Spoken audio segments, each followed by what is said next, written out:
Got the podcast kit. Gonna head in to the old Weiss watchmaking studio. Very excited. You know, you might see this and think, oh, we're in a corporate office park. But you might also not know that my good friend Akbar of Seamus Golf also has his office here. And it kind of makes me want to have an office here too. Ooh, and he's got a Weiss. Is that a Willys? Oh, that's a Defender, isn't it? There's the van again. Then we got this Weiss truck. Look at this. This is military issue, man. Imagine driving that across country. Rattle your brains. You need some noise canceling headphones for that. Whoa. Wow, it smells like a shop.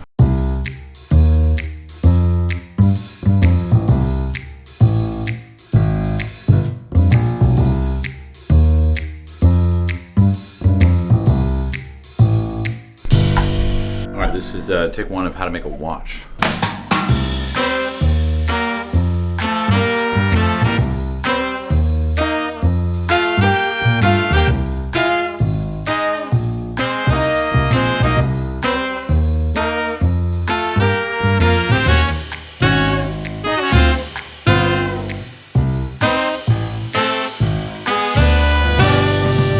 I guess we should start in the back, because basically you have raw materials come in the back and then they work their way through. By the time they get to the front, they're packed up and they're getting shipped to their new home. All right, let's all follow you. UPS guy picks them up. Past the Beetle, past the surfboard. Yeah.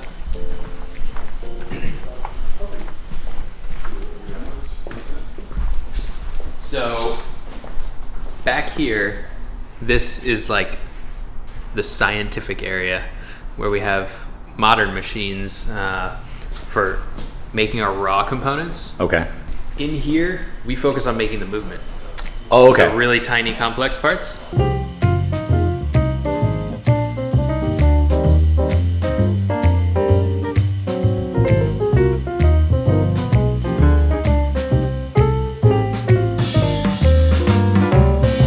So we start, and it all takes place in here on that little tray. I know it's dark in there right now. I can power it up, but it's a little noisy. But we have parts like these. Whoa. So this, we made this vise that holds all of these brass plates. Brass plates like this. They go in there, then we put this whole plate in there, and it'll cut through all these parts. So it's making 16 identical parts. How long does it right take now. to make that? This particular part is about 6 hours. For one piece or for all The the 16? whole thing. Okay. Wow. That's brass. This was an 8-foot-long brass bar That you buy. that we buy. How much does that cost? I think it's like $800 or something like that. What? Yeah, it's Why? Because it's it's a lot of high brass. quality brass. It's a good quality brass, but brass is high in copper. And 8 feet of it, like solid. It's expensive. I don't know if it's. That is so heavy. Yeah. This is like Exactly. 15 pounds. No, I mean, Right, no, maybe not. it's It's at like least- 7 pounds. Yeah, it's at least 5 pounds. It's way heavier than a bag of Yeah. sugar. I mean, this is, try to catch this. You're like, that's $50 of brass. So basically, this is the remnant that's left over, because we clamp that into a machine and then it saws off the parts, but it needs something to clamp onto. That's fascinating. So why do you use brass? So brass is a soft material. It's easy to cut, and it's strong enough that when you do wind up your mainspring, it's not going to warp. You're essentially taking a sandwich, and you're Okay. putting on two sides your main plate and your bridges. Inside of that, you have all these wheels, the pinions, the gears, mainspring, escapement, and when you wind that up, it's just trying to warp everything and twist it. It's trying to unwind is what it wants to do. Of But you don't course. want it to unwind instantly. You want it to slowly unwind. 1 second at a time. Yeah, so if this shifts at all, it's going to pinch gears and they're going to stop working. Oh, interesting. So you need it to be very stable.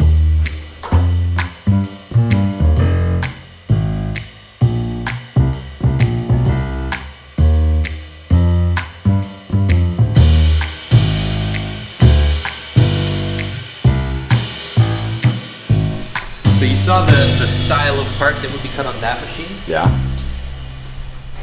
On this machine, the type of part that will be cut is something kind of like this. Yeah, I can't even see that. Right? You can't even see it. It's impossible to see. Right? You can't probably see it. can't even pick that up with the camera. No. Okay.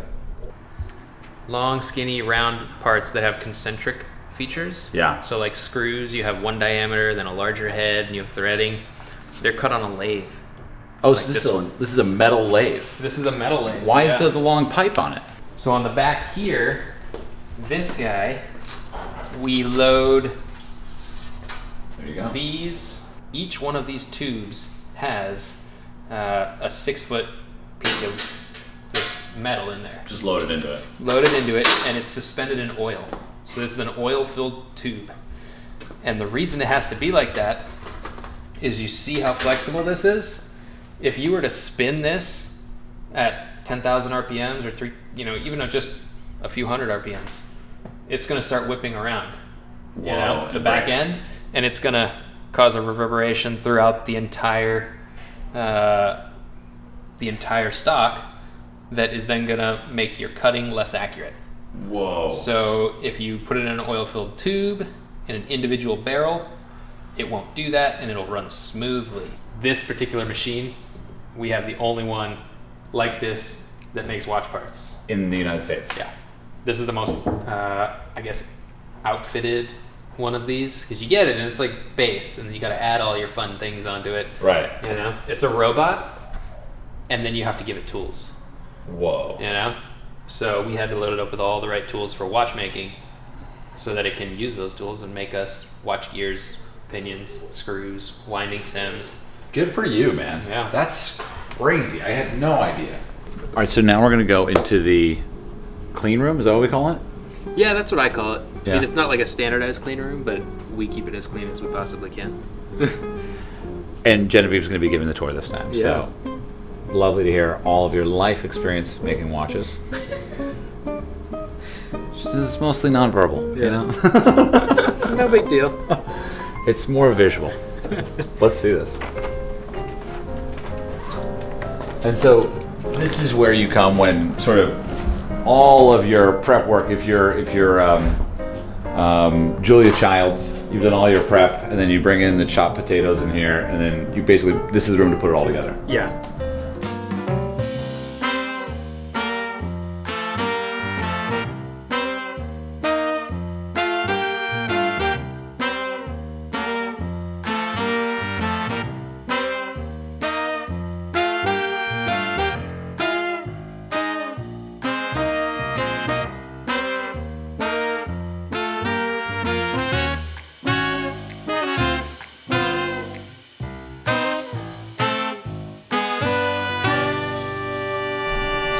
And the clean room is literally, the idea is that the enemy to a watch at this point is lint, dust, things like that. Yeah. So we want to minimize the amount of dust in here, because you're working on a watch and it's in the open and you don't want dust falling on it. Right. It just slows you down, because then we have to clean the dust off of the watch. You take it out. Literally cleaning piece by piece, little pieces of dust if they fall on the watch. So I've seen this before in some videos. This is a typical sort of like easel or a palette for a watchmaker. Yeah. Can I touch it? The parts? No. Yeah. No, you cannot. You cannot touch the parts with your fingers. What, so you wear gloves? Yeah, so actually we have, and also you'll see, we do not touch any inside parts with our hands. We either use tweezers, little kind of pointers that we can move parts around. Okay. And down here, whoa, we got these little finger cuts. Can I try one? Like basically a condom for your finger.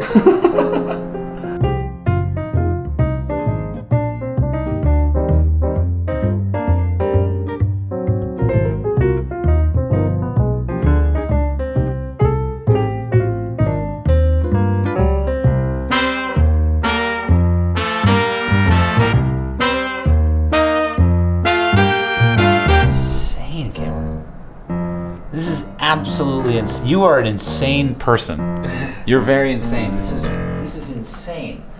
Do you have an assembled movement that you can essentially? Because essentially, so these are the titanium ultralights. Okay. I've already assembled these movements, and then I have these little plastic cases that I buy that I can put them in. Okay. To keep them dust free. And they're made for exactly a 42. Designed exactly for this movement. So this watch is almost working, but it doesn't have Yeah, these you can hold. So this, all you need to do here is put the dial on and put the hands on. Yeah. So that'll get dial and hands. Then it will be put in its case. And then you're done. Gotta get a look at this. Oh my goodness, that is absolutely insane. Got it. You know, it'd be really cool, man. Because, like, I have no way of accessing this information. And now it looks totally, oh my God, it's so beautiful. 17 joules. I never could have read that before. Cal 1003, USA 00106. Is that the serial number? Yes. This is the 106th. Oh, yeah. The movement. The movement serial number? So, is the next one 107? Or every... Unless 107 was a botched job. Whoa. But is it a movement serial number or a watch serial number, or the same thing? So there's two different serial numbers. There's a movement serial number on that bridge, and then there's a watch serial number. This is the first white dial that we made. The first you made? Yeah, but it's not the first one of those movements we made. Do you ever think that one day this will be, like, really, really valuable? I hope so. I hope I'm that cool. When do these big ones move? Oh, when I wind it. Yeah.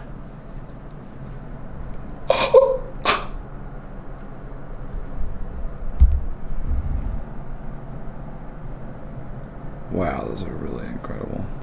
This is so incredible.